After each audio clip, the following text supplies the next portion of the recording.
Ito ay rated SPG. Striktong patnubay at gabay ng magulang ang kailangan. Maaaring may masiselang tema, lengguwahe, karahasan, sexual, horror o droga na hindi angkop sa mga... Bistado na nga itong si Rika sa masamang balak nga niya sa buong daraitan at siyang pa nga ang may gustong tapusin ng kanyang buhay dahil hindi na nga niya alam kung anong gagawin niya at walang saysay na nga lang rin daw ang mga ginawa nga niya dito kay Gani. Desidido na nga itong si Gani na sabihin na nga sa buong daraitan upang ang malaman nga ng mga tauhan nila na magkakaroon nga ng kasino sa Dinagat at masisira nga ang ganda nito.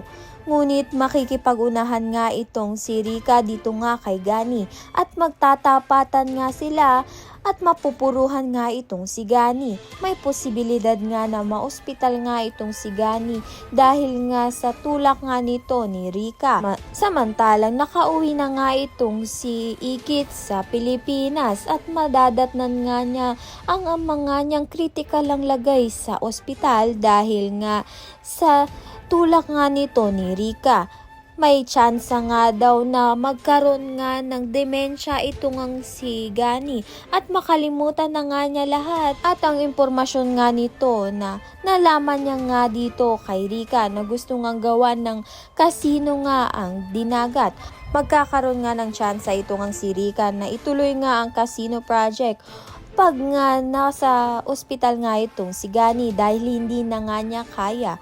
Ngunit si Ikit nga ang makakaharap nga nito ni Rika dahil hindi nga kumbinsido itong ang si Ikit sa gusto ngang mangyari nga nito ni Rika dahil nga mawawalan nga ng trabaho ang mga Dinagat at masisira nga ang natural na ganda nga ng daraitan, lalong-lalo na ang Tinapak River na paboritong puntahan nga nito ni Ikit at ni Gani. Ayan at iba pa ang dapat nating pakaabangan. Maraming salamat sa iyong panonood.